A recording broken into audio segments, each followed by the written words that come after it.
Voilà, la bande a besoin de réponse. Naebi Nazu ba réponse c'est belé batumsus balobi non des animaux. Bamsu ba pesi une réponse balobi non 1000 animaux, bamsu balobi 14000, bamsu ba ibisingai 5000. Vraiment maximum pour la recherche na biso et nazo c'est placé parce que quand on parle de la réflexion, et ça que non mutu asa la recherche na isima. Vraiment que l'Éternel vous bénisse. Bon, selon la Bible, ce qui totangi na Genèse 2, na ebi bandeko balobaki des animaux, na kolobaki non, oui mais ali réponse moko partielle. Donc vous pouvez réponse ezali neto chaneti 50-50, donc 50-50. Mais en réalité totanga na Genèse 7 verset 2. Na tangi na kombo na Yesu. Tu prendras auprès de toi 7 couples de tous les animaux purs, le mâle et sa femelle. Une paire des animaux qui ne sont pas purs, le mâle et sa femelle. Donc, dans l'arche de Noé, Nzamba Zwaki, 7 couples, il y a des animaux ou bazali purs. Et une paire d'animaux ou bazali impurs. Donc, dans l'arche à Noé, tu peux cet exemple, les qui na 14 moutons, des lions. 14 chèvres et des tigres. Neti, tocha lisusu neti 14 moloko, tocha neti des ours. Donc, c'était comme ça. Et une collection nini. La notion oyoyo, il y a animaux ou bien les animaux pires ou topé impires. Et ça, notion moko déjà nzamba sala ki ya mokala. Donc ezate que non Moïse ne ayaki nango. Voir même que non na séparation ya ba animaux oyo Noé a kotsaki na l'arche na ye. Donc notion na déjà ezalaki que non oyo ya séparation ya ba animaux. Et que l'Éternel vous bénisse encore au nom de Jésus-Christ. Bapesa kinga lisusu vexé mususu nazolanda po ba vexé oyo bopesa kingai yango que nous tous développer na bino ensemble. C'était 1 Corinthiens 10 25 à 28. Totangi na kombo na Yesu. Mangez de tout ce qui se vend au marché. Ça vous enquérirez de rien par motif de conscience. Car la terre est au Seigneur et tout ce qu'il renferme. Nabanda, vexé au pesa kinga yangoana. Sikoyo vexé oyo, selon bandeko balobi keno, tokoki kolia biloko nyonso oyo ezotekama na marché, pe to s'inquiéter na iloko mokote. Ok, apôtre Paul a tindelaki lettre oyo et pas ya bandeko na biso ya Corinthe. Corinthe ezali ville moko d'abord que non ezalaki dirigé na batu moko bandeko sala ba sacrifice ou ezali que non satanique et démoniaque, topé diabolique. Alors le kola évangile en kolo et c'est panzana qui presque partout dans le monde. Pe na Israël, pe na bamboka oya pe même le kola ba Grèce. Alors le kola ba chrétien basala qui parpillé. Ba koma ekolia misuni. Ya on topé ça qui exemple que non. Ba misuni o ba jif ba liaka ba benga kango kasher topé broma. Donc c'est la même chose ndepe bande konabiso ba musulman ba liaka ba misuni o to bengaka balal. Alors ba chrétien o basala qui na Corinthe ba poser Paul question. Est-ce que to lia misuni so ozote kama na wenzi? C'est parce que soko tali na 1 Corinthiens 8 na 1 Corinthiens 10, Paul parle des animaux qui sont des aliments, des viandes qui sont sacrifiées aux idoles. Pour nous comprendre verset en haut très bien, Tobandotanga na verset 26, verset 27. Si un non-croyant vous invite et que vous voulez aller, mangez de tout ce qu'on vous présente, tout ce que vous présentera sans vous enquérir de rien, par motif de conscience. Mais si quelqu'un vous dit, ceci a été offert en sacrifice, n'en mangez pas à cause de celui qui a donné l'avertissement à cause de sa conscience. La bande à tout comprendre. Paul a le dit très bien. Ce qui m'ont invité yo, nanda kunaye, aebisio que non, musuni oyo ezali sacrifié et pas ya idole. Kosala nini, koliate. Alors, sota lui-même que non, ne bandelomon la que non, Paul azolobela, azobeta, c'était sur les animaux oyo ezali nini, sacrifiés aux idoles. Donc, Elin Kolobate que non, il parlait que non, bolia biloko nyonso bazoteka na kacha wende. Pe yeba pe, neti na ba marché ba juif. Jamais un juif a teka musuni ya ngolo, to ya ngolo. D'abord, le totambola pa ba juif. Quand juif, au continent que non, ba marché na bango ya ba viande, au monde que non, bazoteka exemple, tabac, to même, to ngombe. Jamais au monde que non, na shop ya ba juif ba kote que l'exemple ngolo. Donc, bah, yebi bien que non, likambo o etali que non, yaba animaux impurs. Na bandane na expliqué, ceux qui ont comprendre le verset, o yotan bazolo ba que non, on peut manger de tout ce qui se vend au marché. Il parlait de viande sacrifiée aux idoles. C'est parce que plupart yaba viande au bandai côté ka, na marché à cette époque, izalaki yaba idole. Yangwana poto comprendre les sous, na zotan na les sous na 1 Corinthiens 10 na verset nango 20. Je dis donc, si je dis que c'est qu'on sacrifie, on les sacrifie à des démons et non à Dieu. Or, je ne veux pas que vous soyez en communion avec les démons. Voilà, Paul Azobet en cache et comment c'était à l'objet que non, na lingité, tant besoin de biloko na bozalani, en connexion à des démons. Ya on appelle ça qui exemple papa limien na l'objet que non. Moutakoye kozwa kindoki na nini na musunyo ba pesiye. Et c'était la même chose. Ba misuni mususu bandote kakuna loko les ali que non sacrifié aux démons.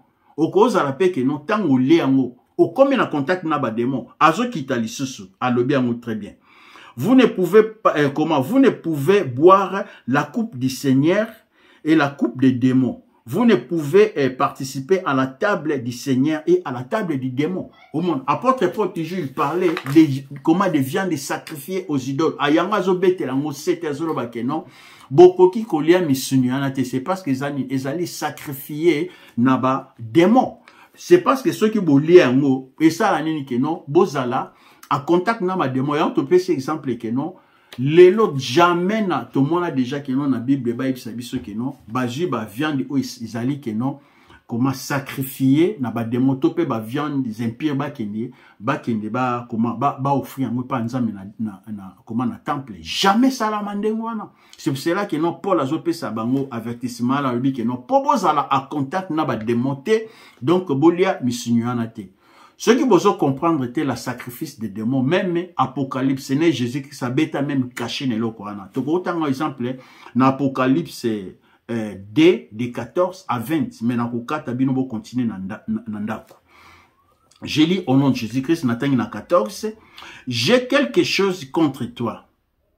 C'est que tu as là des gens attachés à la doctrine de Balaam, qui enseignait à Balak à mettre une pierre d'achoppement devant le fils d'Israël pour qu'il mangeasse des viandes sacrifiées aux idoles et qu'il se livre à l'impudicité. Voilà.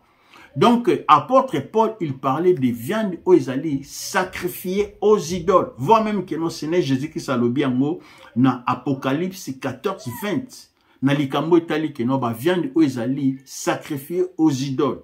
C'est parce que Nenge tolobi que non en Corinthe, la plupart y a viande au bandé côté quand on marché y a Corinthe ezalaki des viandes sacrifiées aux idoles. Et l'in kolobate que non manger tout ce qui se vend au marché et kolabiseki biso que non tolia des animaux impurs. Donc Paul il parlait des animaux qui sont crucifiés par des idoles. ou bien sacrifiés par des idoles. Donc il parlait de ça, loin de là, Namakambu Oyo Etali, comment des viandes, comment Oyo Ezali que non impire. Donc voilà. Et ce bapé ça kingai na comment na 2 Corinthiens 7 verset 1. Donc là l'Éternel nous parle de la purification. Ayant donc de telles promesses bien-aimées, purifions-nous de toute souillure de la chair et de l'esprit, en achevant notre sanctification de la crainte de Dieu. Voilà. La pure. Purification au col le bezali, purification, il y a corps, il y a âme et esprit. Et quand la purification corps, il y a l'exanine. Tolia o ezali impureté o alobana biso na comment na Lévitique 11. Donc quand on parle de la purification, et on a fait cet exemple mon tant Seigneur Jésus-Christ azala ki na ba comment na ba disciple na yo omona na tongo déjà abimaki ake ko bon de la paix ake osala ni ba purification na donc purification ya corps ya âme et esprit ya nzamba zo bisa biso ke na tout moment il faut tous à la pure. Et c'est la même chose que non Daniel a boya ba comment ba biloko oyo bandai ko uta na table ya roi ponini a se suyete na bana toko tango ke non na Daniel 1 na verset nango 8. Daniel résolut de ne pas se souiller par des mets du roi et par le vin dont le roi buvait. Il pria les chefs des iniques de ne pas l'obliger à se souiller. Voilà. Babylone ko anatang ozolia o banimo o izali impire. Ezo salani. O comme appelle impire. Donc soyez comment il faut que vous ayez conscience sur ana kenon ou bien na conscience sur ana mitu na biso toyebi kenon manger des animaux o izali impire selon Lévitique 11 ezo komisa yo pe impire. Pe à part ça et kumemela yo ba maladie ebele. Toke na ici na Ézéchiel 4. Ézéchiel 4 14 le biango. Je dis ah Seigneur l'Éternel, voici mon âme n'a point été souillée. Depuis ma jeunesse jusqu'à présent, je n'ai mangé d'une bête morte ou déchirée. Aucune chair impure n'est entrée dans ma bouche. Voilà.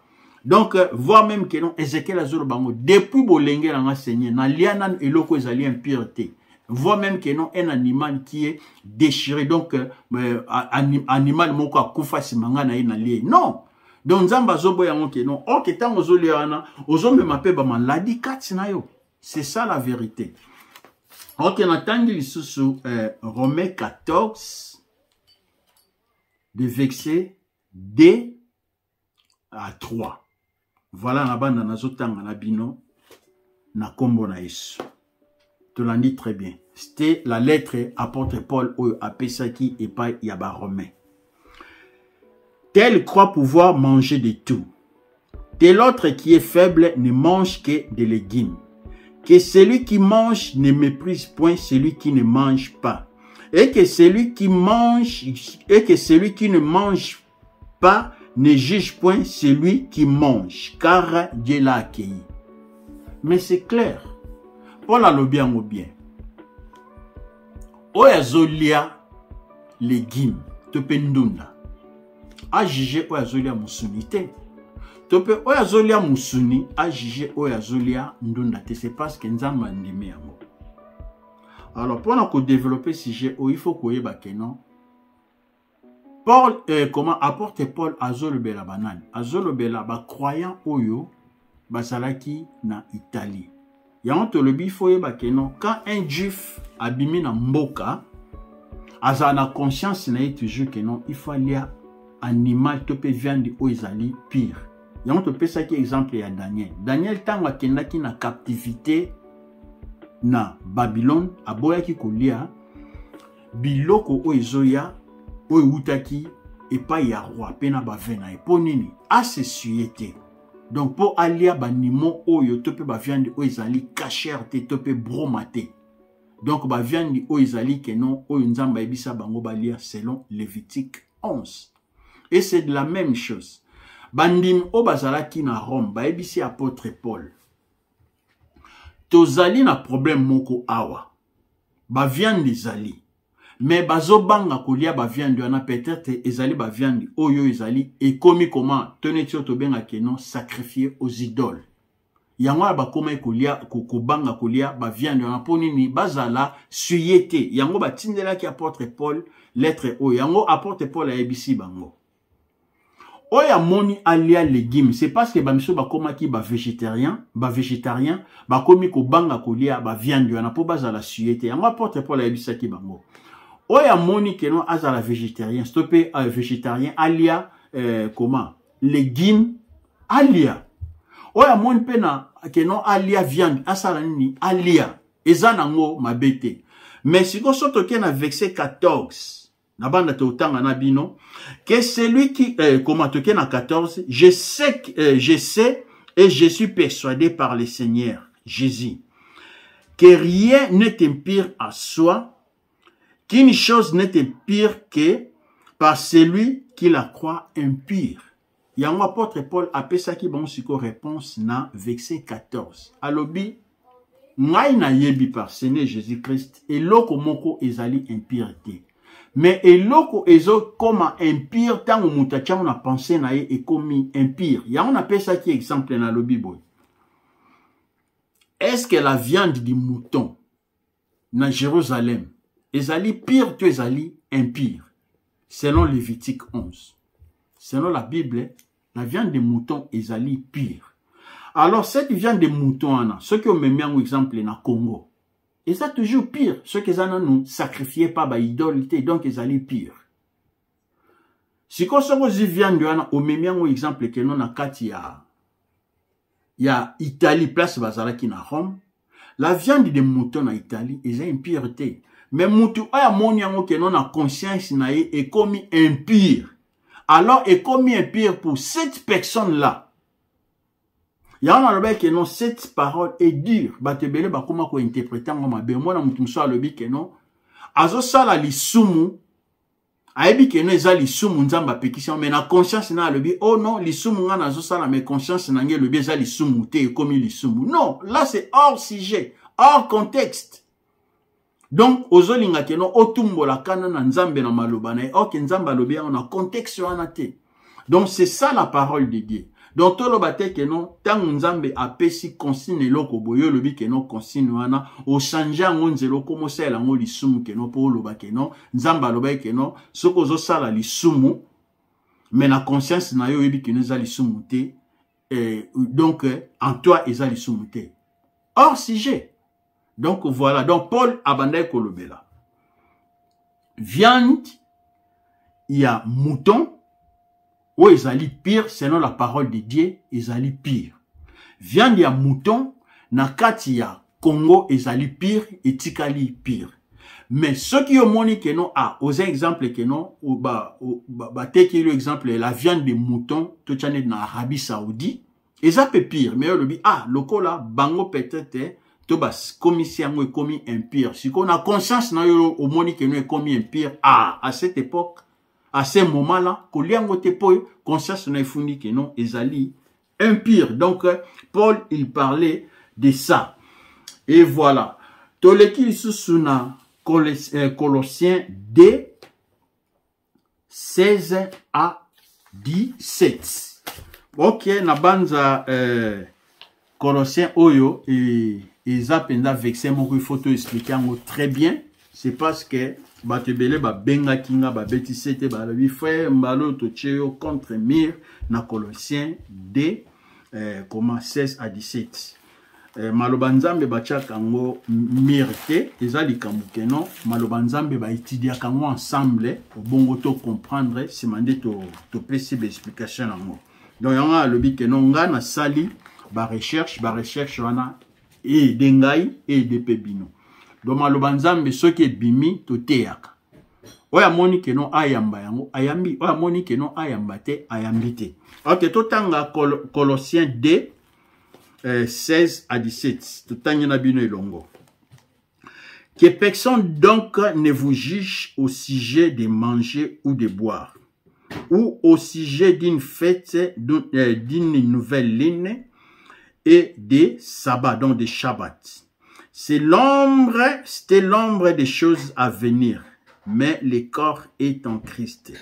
Qu'aucun homme sous une apparence d'humilité, par un culte des anges, ne vous ravisse à son gré, des prix de la course, tandis qu'ils abandonnent à ces visions et d'inflin de vain orgueil par des pensées charnelles. Il faut la talinette par des pensées charnelles. Voilà. Problème est aligné. Apôtre Paul a tindelaki bandimia Colosse lettre. C'est parce que bandimia Colosse baibisi Paul que non awa biso tozali ezana batuma baibisi biso que non to sala lisusu to fetaka te to liaka lisusu ba comment ba viande te to sala ka lisusu bien ba fête nzamba lobeli biso te. Alors pour nous étudier makambo yo il faut to yeba to banda olanda que non mot par mot. Question na ngezali. Tango apôtre Paul a pesaki lettre oipa ya ba croyant ya comment ya Colosse. Ezala ki ba chrétien to pe ba croyant Colosse ne babandaki ko bunda na bango to ezala ki encore na un autre mouvement oyo babandaki ko déranger bandimi ya Colosse sur des fêtes et sur la loi alimentaire. Bon, batebe ba oui la kabal ba ke non ezande ke non bandimi o bazaki na Colosse bango nde bandai ko bunda na bango mais étude de salamaki selon la théologie totangaki pe lisusu ba recherche salamaki ezalaki bandimi ya Colosse te ezalaki une secte babenga kango le mouvement gnostique bango nde bakomaki ko empêcher bandimi ya Colosse sur ba fête biblique et sur des animaux. Il faut y d'abord, à cette époque, bazolo bakeno, que personne donc ne vous juge au sujet des fêtes. Tant bazolo bela ba fête, on a bazolo bela ba fête te o lelo que non monde ba comment ko landa o que non ba Christmas surtout ba fête à nouvelle an. Les mouvements gnostiques bandai ko comment kolobela ba comment ba croyant ya Colosse po ba bandaki ko célébrer ba fête biblique. D'abord il faut que non mouvement ya gnostique ezanine. Mouvement gnostique ezali que non la croyance topé la recherche ya croyance ya ba mouvement moko mystique topé à la connaissance mystique. Gnostique ezali nini? Ezali culte moko botamaki na tango akala. Eza culte moko tobenga que non le culte des anges déchus. Quand on parle des anges déchus, eza banane, ezali ba démon, comment ba ange o nzamba boakaki bango na se. Alors tu dis que non histoire ya Lucifer, tant nzamba boakaki na puissance na, donc akita na puissance na. C'est la même chose na ba ange o balandai. Siko ba ange Joana balongaki na kombo ya ange, ba koma ko benga bango ba démon. Et c'est la même chose. Lucifer azalaki na kombo ya Lucifer, mais akomaki na kombo ya Satan. Yana loba ke non kombo Lucifer eza kombo ya mabete. Lucifer eni koloba ke non comment? Eni koloba ke non la présence de la lumière ou bien porteur de comment de la lumière. Donc Lucifer et Lucifer bazalaki mibale. Ezalaki ce n'est Jésus-Christ comme Lucifer et Satan pe Lucifer. Bon Lucifer o ba boaka ki wana kombo na ezali siko Satan. Donc, Lucifer, comme on c'est Jésus-Christ. Donc, quand on parle d'un Lucifer, Lucifer, non, porteur de la lumière. Yango, c'est Jésus-Christ, non, l'étoile brillante du matin. C'est ça qu'on appelle le mot Lucifer. Donc, Lucifer, ça, comme moi, ma bête, eza entre parenthèses na pesaki. Siko ba démon na tango ba koma ba ange tango ba boaki bango, ba koma ko benga bango ba ange déchu. Donc, ba koma na kombo o to benga ka ba démon. Siko ba démon na tango ba boaki bango ba moni basi bazo sukola ba luli basi wana makambo na zolo bezali na ba livre to benga ba livre apocryphe eza na livre mo ba koma Enoch muta expliquer makambo na banda tebi histoire Enoch.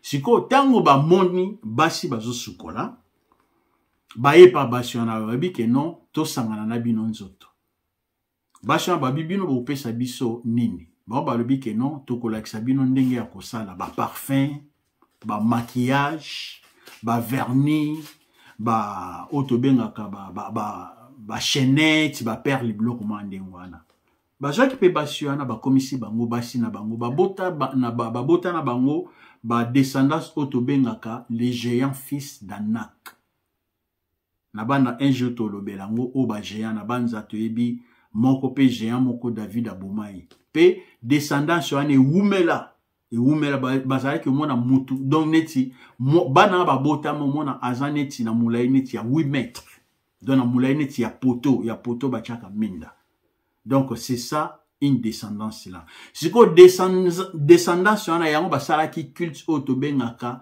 culte gnostique gnostique ezali siko bato bayaki bakoma siko kondimela culte wana oyo ya ba démon siko yango wana keno tant Paul a commis siko bandimi ya Colosse na Colossiens 2 de 16 à 17 bato siko bakoma kosalela ba culte wana ya croyance ya ba démon la banda obenga bango ba gnostique donc la croyance ya comment à la recherche des mystiques. D'abord, surtout dans la version bazolo bakeno, bazan apparence moko ya philosophie. Philosophie sur total que non na monde na biso penza la na ba croyant to pe ba chrétien, tout ça la penda la philosophie té. Surtout que non la plupart ya ba philosophe. Au moins la que non ba c'est la toujours ba science ya mabe. Puis à cette époque beaucoup de philosophes bazalaki ba grec. Donc ndetolobi kenyon eza culte moko o euta et pas ya ba gnostique et la plupart ya bat o ba sala ba culte wana ezalaki ba grec. Tant tozolo ba lisusu ke non culte des anges yanga tolobi ke non ba démon. L'apparence d'humilité ndenge Colosse elobi yango. Par l'apparence d'humilité yango otobengaka lelo la pratique ascétique. La pratique ascétique ezali nini? O abandonner nzoto na yo na tout plaisir. C'est ça qu'on appelle la pratique ascétique. Ba gnostique bande ko sali lango. Donc yango pe ba koma ko condamner ba croyant o bazalaki na Colosse. Do ba landa ba kit na bango kenon o ya pratique ascétique. La pratique ascétique ezanini. O boyi neti ba fête. Ozolinga su koyoka la bonne musique te. Il faut yoka ba musique na bango gnostique. Do ba musique moko eza mpe na ba son moko bizarre. Yango ngai na lingaka koyoka ba musique nyoso te. Moi musique mososo na zoyoka momona ezo sala nga bien te na esprit na nga na corps na nga pe na âme na ngai. Et surtout so okeka na YouTube beti ke non la musique gnostique. Au moins na ba son neza ba son moko un peu bizarre. Voir même que non ba star na biso ba saila ba culture gnostique ba saila pe ba star wana na bi na otanga communauté ezali na star moko soka zo beta au mona batu bazo kweya. C'est parce que abandai ko salela ba son wana gnostique. Au mona yango ata bazolo ba kenon apparence ascétique auto benga kenon bazana apparence moko ya humilité donc la pratique ascétique. Donc baboy kolia biloko o ezali savouré donc biloko moko ezana goût ya kitoko se priva na ba plaisir nyonso baboy même kenon ko coucher na basi na bango baboy ko lata bilamba ya bien baboy ko fêter donc voilà tout le bela. Surtout mon et sous mot clé monsieur balobela ils ont des mépris des corps. Mépris des corps ezanini omitiki nzoto. Na banda tuzoi ba en Afrique au mona ba koko na biso ba sala ngope ba maman na biso ba sala ngope na zoi ba tang ba to perda noko na biso moko boye koko na biso amitiki nzoto alinga suko liate alinga suko sokolate to benga 40 jours. Donc amitiki nzoto azolela kaka mwana nanga babiloko wana do ba pratique wana yo ba benga ka onke non mépris du corps au mona mutaling suko brosser mon côté mutaling ko sukolate mutalingi ko lata elamba ya bien te nzoto ne komi ko bimisa solo au mona a communauté démon mona mutu a komaneti tolo baneti neti mutali boma. Donc c'est ça qu'on appelle mépris des corps. Mais ce qu'on tali na Bible, au moins nzambe jamais bisika moko alobela likamba mépris des corps. Au moins Ce que que non na Ancien to na Nouveau Testament, notre départ est toujours na ba hygiène. Au moins que non, il faut se coller très bien, voire même que non to bazor ba tant ozo gêner bongisa ceux qui na yo, bongisa aux à la propre. Je l'exani que non la propriété donc service d'hygiène et ça même la Bible. Ceux qui non simbi un corps mort, to simbi animal moko azali impire, il faut ça là au sukola maboko na yo babiloko moko ya ndenge wana que non l'Éternel nous parle. Donc nzambe alobela biso ba mépris des corps te. Donc sorte que na Colossiens 2 16 à 17, ce sont ces mouvements gnostiques. Yango nde bande koyebisa ba église ya Colosse balia ba viande o nzamba lobelité. Donc ba viande o nzambe a ebisi biso tolia na Lévitique 11. Donc il ne parlait pas que non tolia toutes sortes de viandes. Donc ce sont des gnostiques ne bande ko condamner bandimi ya Colosse. Yango nde tolobi que non Pierre a pesaki avertissement lobi que non soko zoyeba ba épître ya Paul te. Et comme mayo na nini po bebisa ondima na yo. Et voilà ce que tozo kende na deuxième point où ils allaient que non ba raison scientifique oyo ba scientiste ba moni sur les animaux